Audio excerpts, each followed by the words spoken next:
Welcome to Behind the Boom with Danielle McGee-Gibson. I am excited. I got one of my friends here today, Mr. Pastor Amos L. Howard Sr., who is actually in my EO forum. If you're not familiar with EO, it's the entrepreneur organization. We're both members of the Nashville chapter, which is the third largest chapter in the world. This is a global organization. You have to have $1 million in revenue in your business to join. You weren't supposed to tell all that, did you? I gotta tell the folks what EO is. I gotta tell them because they gotta understand that, like, I'm bringing the big dog in here. This is the big dog entrepreneur in here. And so this is, for me, someone, I was having a conversation earlier today where I was kind of like, as a Black person, we don't see a lot of people who look like us that are doing business on the level that you are doing business. I ain't gonna put your business out in the streets, but I'm just saying, so even for me as someone who's fairly successful in business, I look up to you. Like, you are what I aspire to be, So as I was like, I want to get this podcast going, you the first person. I was like, I gotta have Amos on here because we're going to talk about business and we're going to get some folks inspired. So I appreciate you for joining me today. I'm not going to go too deep into giving your whole bio, but I want you to tell the people what they need to know about you and the work that you do. Well, first of all, let me just say how much I appreciate the opportunity to come and be on About the Boom. Yeah. And also, I am just so blessed by the work that you're doing. I think that what you do is such an inspiration. I talk about you. That's crazy. So much. Because, again, I haven't found anyone like you doing what you do. So I think that you have a really awesome niche, and what you do is exciting, particularly for the entrepreneur and the Black entrepreneur. So let me just say big kudos to you. Thank you so much for your service, your love, and what you do. You do with so much passion and purpose. Thank you. Well, I mean, it's not a lot to me, Miss Danielle. I am just somebody who loves God and who loves God's people. And I've been pastoring in Smyrna now for going on 33 years. I've been in ministry 40. And so I've been doing pastoring almost 40 years. I know I only look about 40, but you do look great for your age. I'm going to say 30.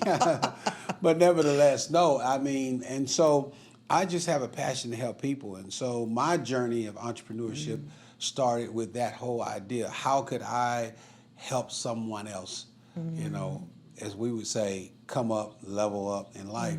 And it started in real estate, and it's grown from real estate to different facets. We've owned daycares, we've owned our own mortgage company, just several different businesses. The real estate, which is, me and my husband have just very recently got into real estate, and some of that was inspired by you for sure on his end, because I sat down with Amos, and I was like, I can't get him on board with this real estate thing. Like, I was like, I just can't get him to get on board with it. And I introduced him to Amos, and very shortly we were moving, very quickly after we were moving into the real estate space. And so you really have done a lot to inspire folks, to get on that path, which is a great way to grow wealth, right? But tell us I'm really inspired by how you helped the people of your congregation become homeowners, and how this then turned into something much larger than that. So tell folks the story of kind of how you were helping others to get real estate. Well, I mean, that's a good segue in. I am telling you, it's what I believe. Whatsoever good thing you make happen for someone else, the same thing will happen for you. And so we started out with this whole crazy mission and idea that every one of our partners or parishioners would become homeowners. And so we have a kingdom message, and we believe that you cannot be kingdom without owning territory. Every king has territory or domain. And so we want to make sure everyone owned their own home. And so I started this whole idea called Lazarus house come forth. So we started buying homes, putting people in those homes for 18 to 24 months. And within that time frame, we would then get them financially ready and prepared to own that home and put them in the home with equity. And we just continue to multiply. And from there, we started buying, of course, residential and commercial real estate, and the rest is history. Like, that's crazy. Like, I just have to take a moment. Like, that is crazy amazing, you know, that, and like you said, everything, when you have that purpose behind what you're doing, the way it'll just multiply. Absolutely. And the way it'll just bless you to be a blessing to others. That's something that I've really believed in my entire journey, that the more I pour into others, I mean, I'll do something and not thinking about I'm going to do it and then I'm going to get something back. But it's almost immediate sometimes. Like, it's really amazing how God works and how you can take the time, the energy, the money to pour into someone else. And then next thing you know, you getting that unexpected call. You getting an unexpected email, text message with a blessing for you. Like, and I don't think we should operate in, that's why we do things, but I just think it's incredible how it just keeps continuing to show up, in my own life, being a blessing to others, and I'm continued to be blessed. And, so with that, a lot of folks are operating in a scarcity mindset, right? Oh, And it's hard to get out of that, especially when you come from poverty. Absolutely. You from Gary, Indiana. If you ain't been to Gary, Indiana. All right, now we want to go there, Danielle. I mean, yeah. I'm from Chicago, so down the street. Let me tell y'all this story real quick. I used to date this guy in Gary, Indiana, back when I was a banker. It wasn't Michael Jackson, was it? No, Okay, it was not. It was not. Okay. But he took me to Gary. I think this is my first real time. You go to like the boat down the street. Yes. But like being in Gary, this is my first time. And I said, I've always liked men that own homes and things. And so I knew he was a homeowner. That house was about the size of my living room. It was a shack. He was a homeowner, though. He owned it. He absolutely did own it. And he actually owned his parents' shack across the street. But I was like, man, these people are poor. Like, they really do not have a lot in Gary. So I know it probably was thriving back when you grew up there. It's interesting we should talk about Gary and bringing you fast forward, because here we are now, and some of those, what we call shacks or small homes or those lots I remember those lots selling for $500, $1. Some of them, they would give you those lots. Do you realize that now Gary is on the uprise, and those lots now are selling for thousands of dollars, and those persons who got in early on buying those lots, many of those persons are going to become wealthy. How do we get ahead of some of that? Because I think that there are folks even now. When me and my husband talk, and he's been in Nashville for 21 years, he owns our home. He bought a house 13 years ago, but still he's like, man, if I'd have got in 20 years ago, or if I'd have done more, if I would have been able to get in and do more, even when I bought this house, imagine where we would be. The equity is, the value of the house is tripled, in 13 years. So how do we know when a market, is there a way for us to know when a market is going to blow up and take that risk to get in it? Well, my belief is there's never a bad market. And if you go into it with that idea, there's never a bad market, then you're always positioning yourself to take advantage of what comes available. And so even now, as we speak, the market is trying to shift, or is shifting. When people were saying that it was a seller's market, I was in it. When they said it was a buyer's market, I was in it. And I have not looked at what others were saying and really had a vision for my life. And I think that's where it starts, really, Danielle. It starts with, what is the vision for your life? Because real estate is so it's massive. And when people ask me about real estate, I said, well, what do you want to do in real estate? And most people don't have an idea. And I said, well, you got to get clear on that because you can flip houses, you can broker houses. I mean, it's so many different ways to make money in real estate, but you certainly need to be involved in doing real estate. And I think that's the kind of the notion, like everybody's like, I know I need to get in real estate. I know this is the fastest way for me to grow wealth. I just don't know how to do that. So how do they go about researching to figure out what is a good fit for them in that space? Well, again, I guess it depends on who you ask. And I say that only because it goes back to what I just said. What is it you really want to do in real estate?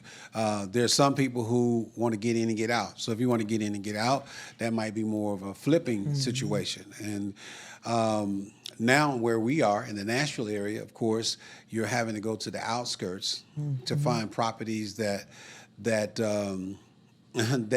make sense, if you would, from a financial standpoint.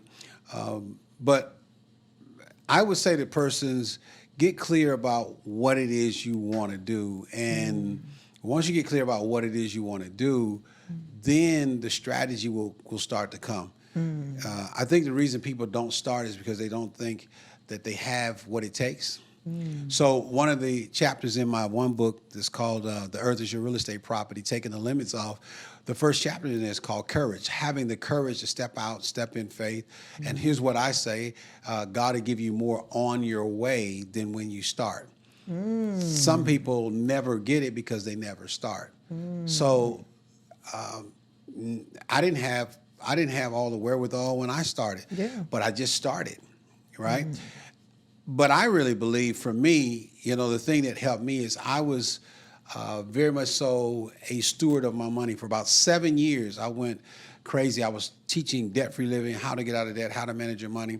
So for 7 years, I made a tremendous sacrifice to get out of debt. I paid off everything, including my home. So my first home, I paid it off. I paid $135,000 for my first home. I still own that home, by the way. That home I've been renting that home for 20 years or better now. And the house has improved in value, of course. I think now the house is worth about $600,000. But the other thing is I was able to help people by, I don't know how many families we're allowed to live there rent-free for a year, 2 years, to help them get started so that they, too, would have an opportunity to quantum leap. So I really believe in investing in people and giving back, and the spirit of generosity is how you level up. So, because I know there's somebody listening who's like, can somebody let me live somewhere for free for me to for me to get ready, right? But that is, I'm gonna assume about relationships, right? Like I'm not just gonna let any old person come and live, but those that I've built a relationship with, you want to find ways to take care of them. So it's really like that. That's a currency. Relationship is absolutely that's currency, absolutely. And it's so important to your journey. Tell us a little bit about how relationships have helped you to level up to where you are. Well, I'm here today. About the boom. I'm leveling up right now. Absolutely. I'm connecting absolutely. with you. I mean, I certainly know the value of relationships. So, my story is kind of interesting in that I don't meet strangers. And so when you talk about relationships and the power of relationships, so let me tell you my story. One of my favorite stories. Yeah, this is one of my stories. So I had a friend of mine who asked me to go to an auction with him one day. He said, hey, man, you've gone to auctions, you've bid on homes. I want you to go to this auction with me. I said, okay, cool. I'll go to the auction with you. So I go to the auction, and I always say, when you can remember those God moments. On 7th and Shelby there in Nashville, I went to the auction. He was bidding on this particular duplex, and he lost the bid. He lost the bid, and so he looked at me, and I said, well, man, the one thing we should do is we should go and find out what the guy who bought the duplex knows that we didn't know. And he said, I really don't have time to do that. Now I was faced with a dilemma. Do I have to take the courage and go up to this guy who, by the way, looked very different. Very different. Not only was he a white guy, but he looked totally, beard, coveralls, and it didn't look like he was the friendliest guy, right? So I took the courage to go up to him and say to him, I was curious, what made you buy this property?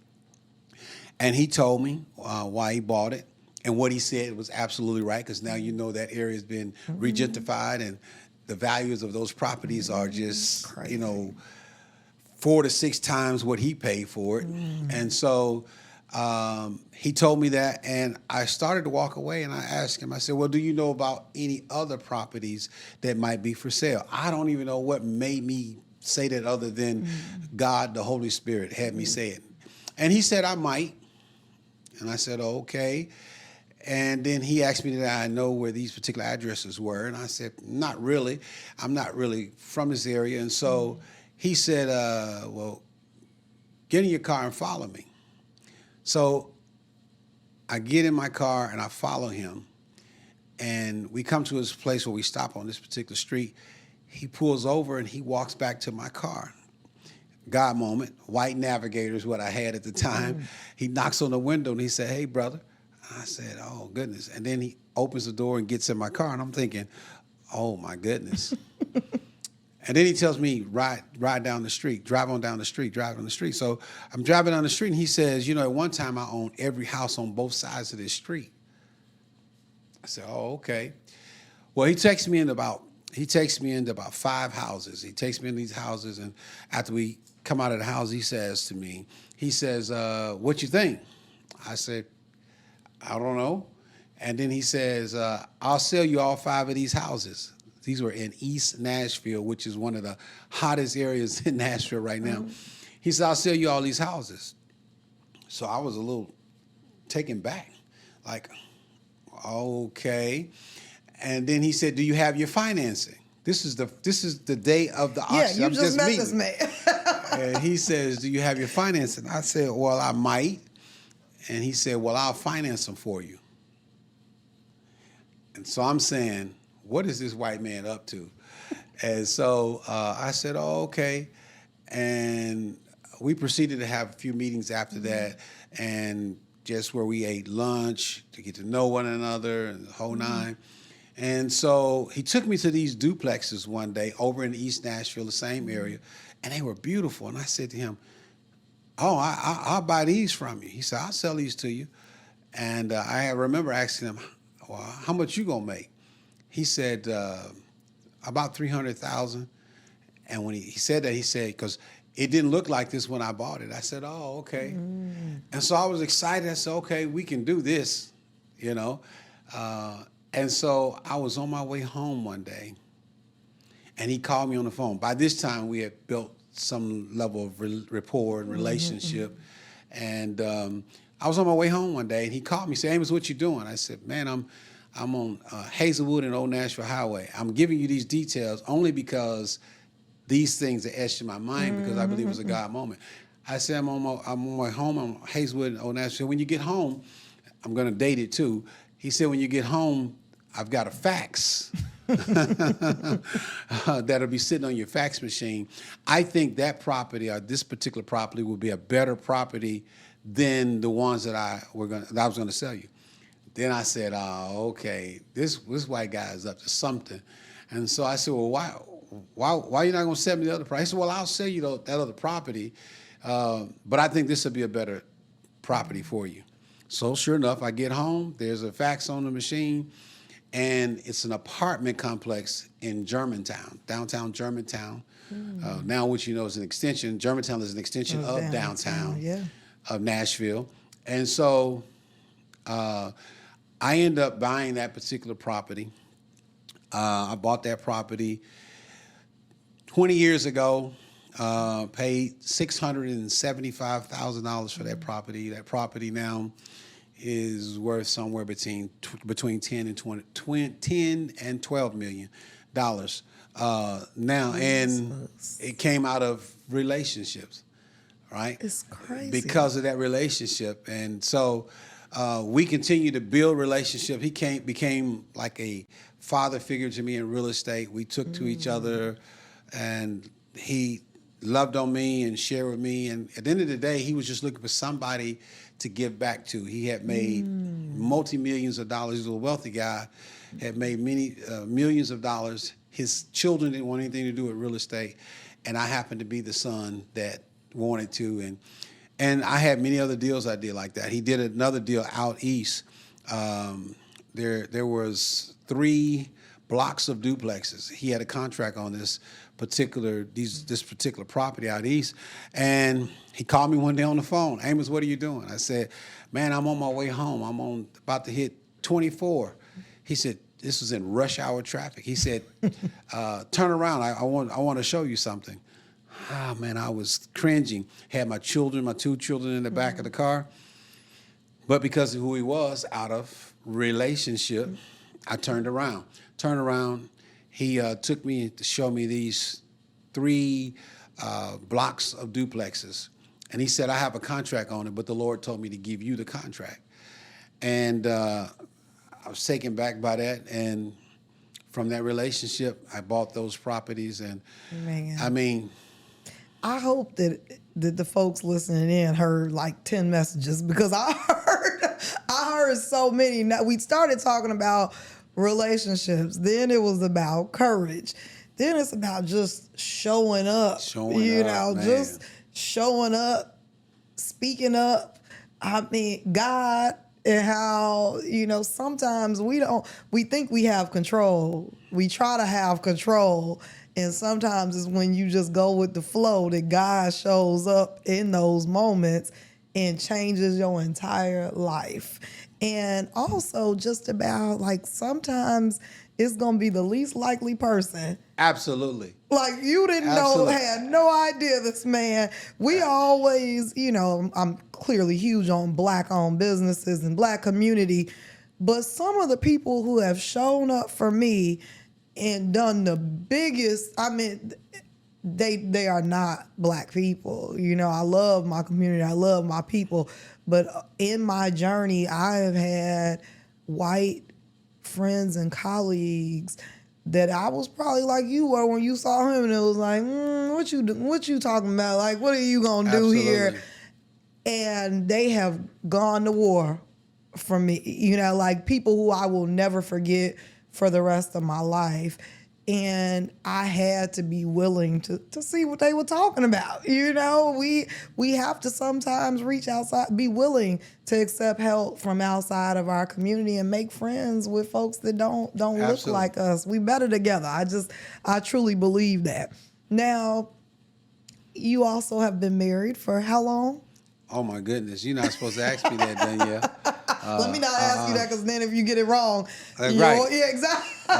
A long time. Yeah, yes, close to 30 years. Okay, so I'll say that. And so I'm there are a lot of folks out here struggling to find their person, or maybe they have, but I truly believe that your spouse can have such an important impact on your life, on your business. So talk to the folks about the importance of having the right person. Oh, what can I say? Listen. Dr. Yolanda. Shout out to Dr. Yolanda. Shout out to Dr. Yolanda. Listen, I am blessed to have Dr. Yolanda, like anyone. I mean, you certainly, whenever you put a team together, you want to make sure you got the right players on the team. My wife has been a jewel in that most of the time she don't understand most of the deals that I do.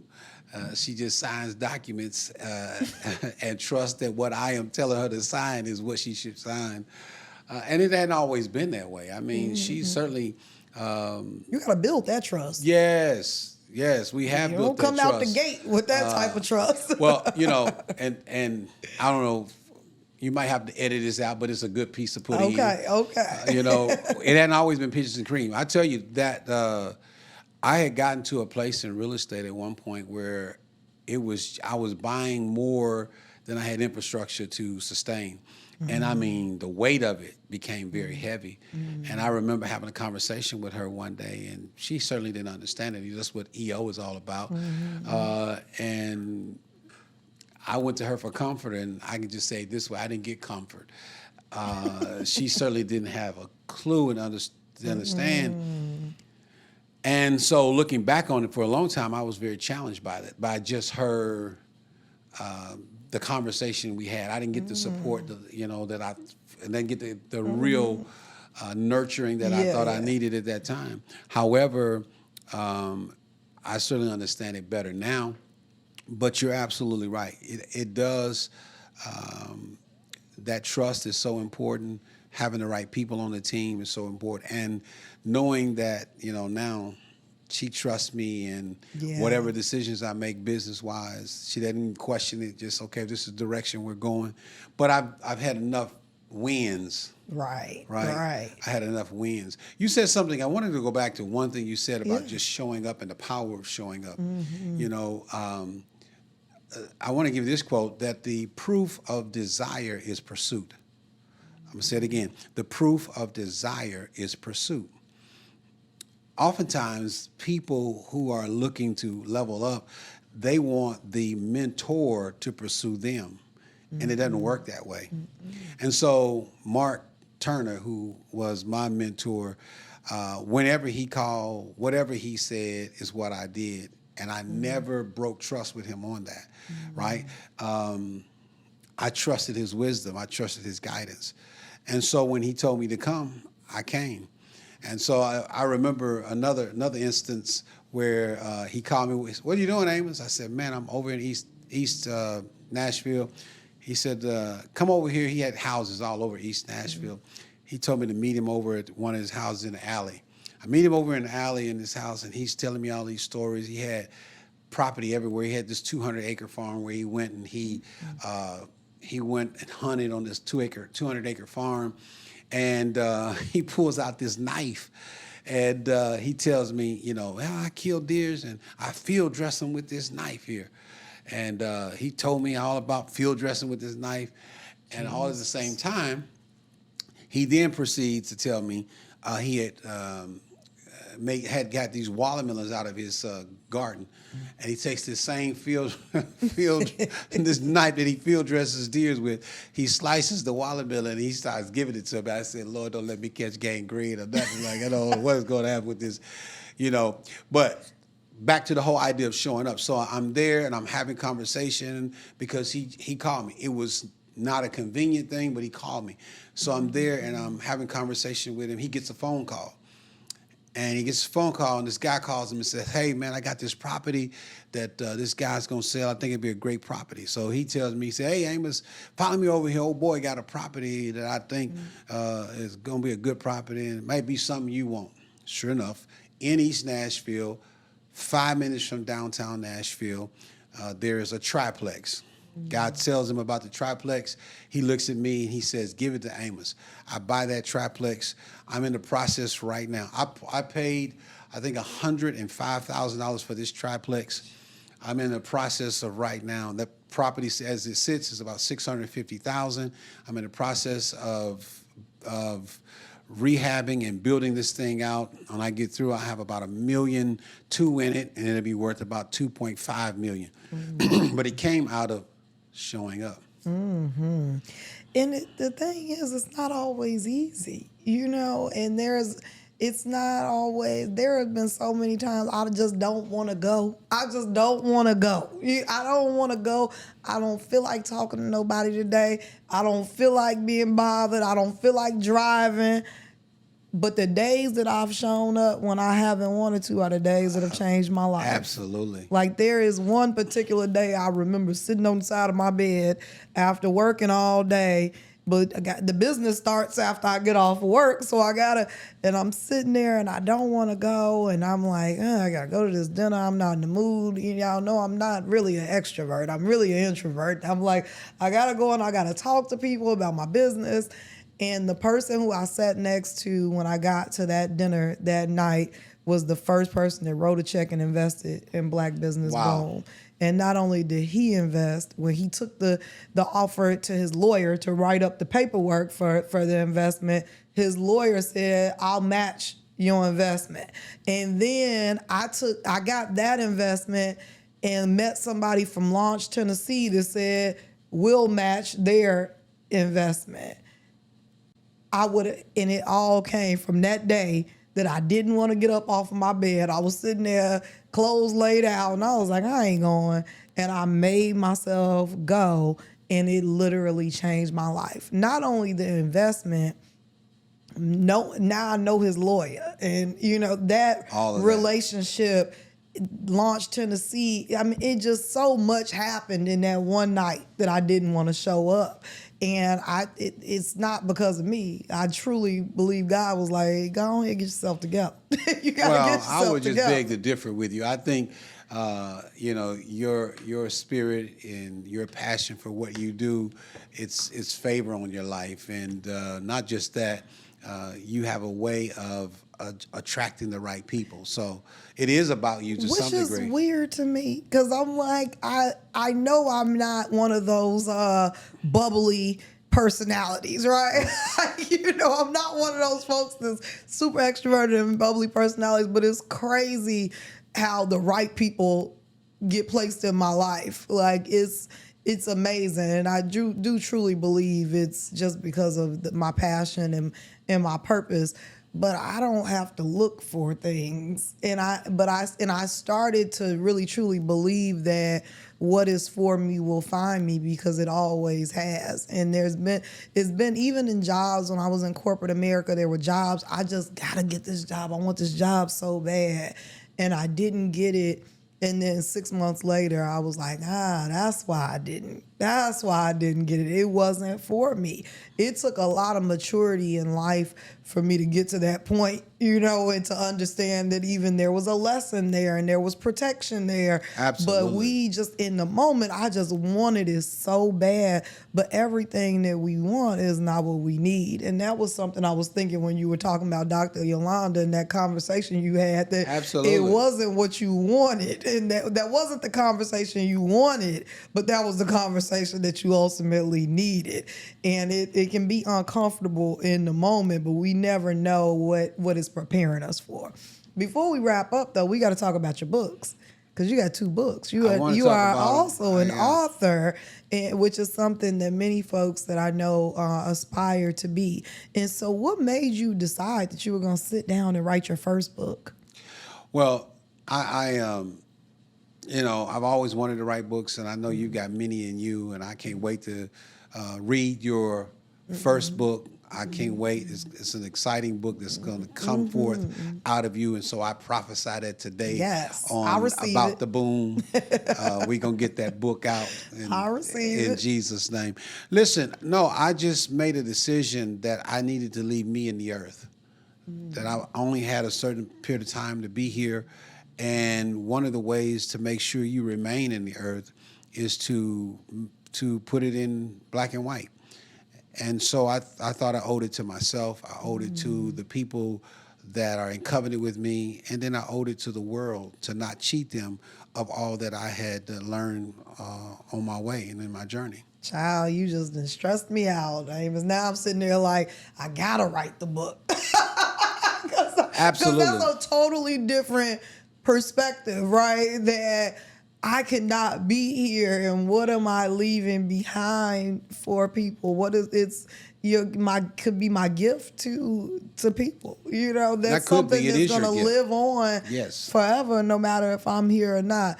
Ooh, the pressure is on, y'all. So now I got to write the book. Now I got to write the book. But no, it's no pressure. It's good pressure. No, it's good pressure. Yeah, it's no pressure. I need that. I'm one of those people. I need some pressure. I need a challenge. Like, those are the things that take me to the next level. So I'm happy for it. So about the boom right now, you're committing. I'm committing that. By what time we gonna have this book? We're gonna say 12 months from today. That's cool. I think that's fair. That's fair. That's fair. We'll say by my 41st birthday. So that's done. Almost a year. It's okay. Done. All right. Well, it's on camera. It's documented. It's documented. And I'm gonna come back to celebrate with you launch the party. Completion of your book We and the coming launch back party. next September. And We be gonna like, sit look down at here, and we look gonna. at this guy. I'm gonna be like, I got my book. So okay, tell us about the first book. All right, so the first book, I did this book. Hold it up so folks can see. So There this you go. first book I did is called "The Earth Is Your Real Estate Property: Taking the Limits Off." This book really just shares with people the ABCs of real estate. It talks about some of my journeys, some of my failures, successes in real estate, how to get started. Like people say, I don't know how to get started in real estate. This one kind of gives you the blueprint and the roadmap on how to get started, how you get the capital to get started, all of those things right here. This book came out of an inspiration where the Bible, when I read the Bible, I realized that God doesn't promise us a house.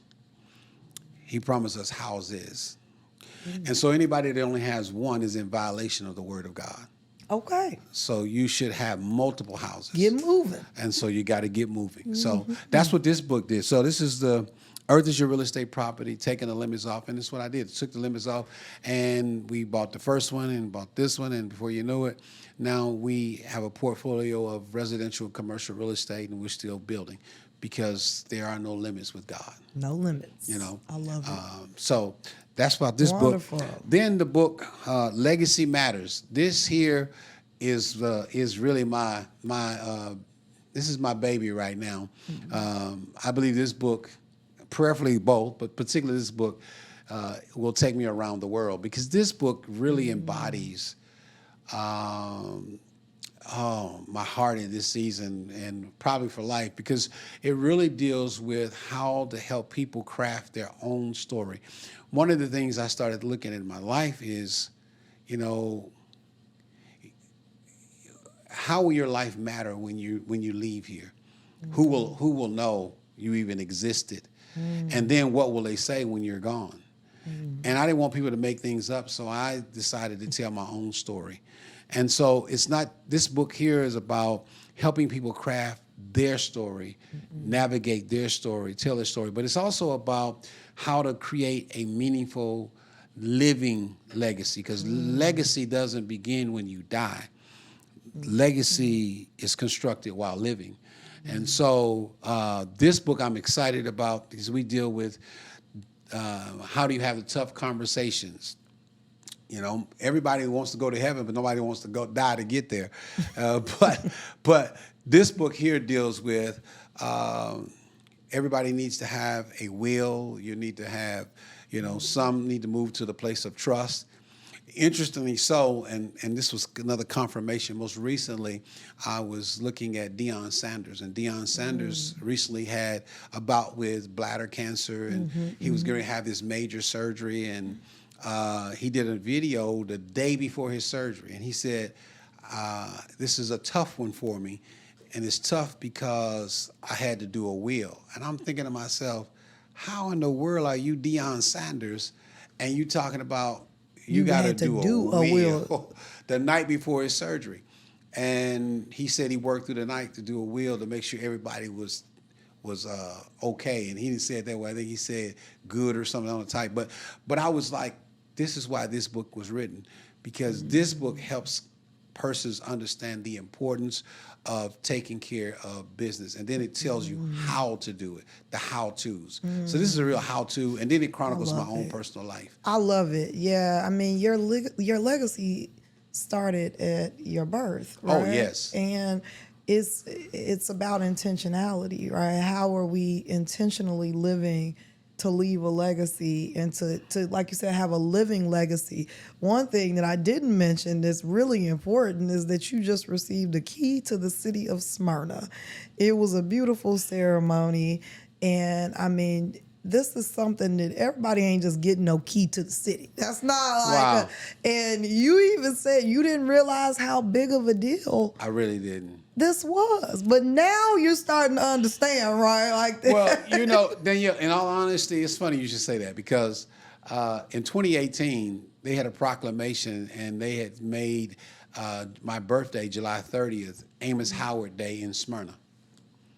I didn't even remember they did it, I mean, because when you're doing the work, you're doing the work. You know what I mean? And so I appreciate the accolades and so forth. But when they did the Key to the City, of course, you know, I was surprised. It was a surprise. And when I realized that I was the first African American to ever receive the Key to the City of Smyrna, that was huge. But then it still didn't, I guess, resonate with me. And then it's all perspective. Failure is perspective, man. It's perspective. And you know, as an entrepreneur, that you have many, what some would deem as failures. But you realize that some of your biggest failures have been some of your biggest successes. I have built my entire business on what I would have considered for failures, and I took all of the failures that I had and all the mistakes that I made and built courses around them. You know, and you've because done it. that is I just want someone else to avoid those same mistakes that I made. And it's like, I'm going to close with this because it's so important to me that like there is a blueprint to success, you know, and it may not be a straight line, but there are definitely clues for sure on things that you have to do to be successful in business. So many of us think that we can get around them and take shortcuts to success, but I don't feel like there are any shortcuts to success. You know, I want to look to those that have been successful. What did they do? And I'm just going to copy what they do. And it's little things, you know, little things. When I started Black Business Boom, I was like, well, I need to have a professional website. You know, I literally went and purchased a website template that looked exactly like the Groupon template because I was building the Groupon for Black-owned businesses. So if it's working for Groupon, then let it work for me, right? And so there's so many clues and there's so many templates out there, and I just want folks to understand that you don't have to figure it all out yourself anymore. You know, you can use some of these things, some of these resources that we have, and listening to and learning from folks like Pastor Howard here on the things that they've done. So make sure you all get the books. Yes. And I got a new one coming out. Tell us about the new one. It's called Dominion, The Journey to Financial Freedom. Financial freedom. The journey is good. Yes. Chronicles my life on that whole, how I taught people how to get out of debt, how to manage their money, and how to take that money and level up to the next place. And I'll just say this, excuses is a misuse of your imagination. Thank you so much for having me. Thank you so much for being here. This was fantastic. I hope you all learned a lot today. This was an amazing, amazing conversation. Make sure you follow along and reach out to Pat. How can people find you? See, we got to get your personal brand up and going. He didn't even want to come. He didn't even want to come talk to me. We got to get your personal brand because there's so much for people to learn from you. But at least tell them how to get the book. Oh, it's on both. All the books are on Amazon.com. Okay. So you go to Amazon, you can get them. You know, my daughter and my kids get on me all the time. I don't know all that IG stuff. I just know you look me up, Apostle Amos Howard Sr., Living Truth Church in Smyrna, Tennessee. You'll find me there, but you can go to Amazon and get your books. I'm excited about Legacy Matters. It's done. It's a done deal. Fantastic. Thanks for tuning in, everyone. Have a great day.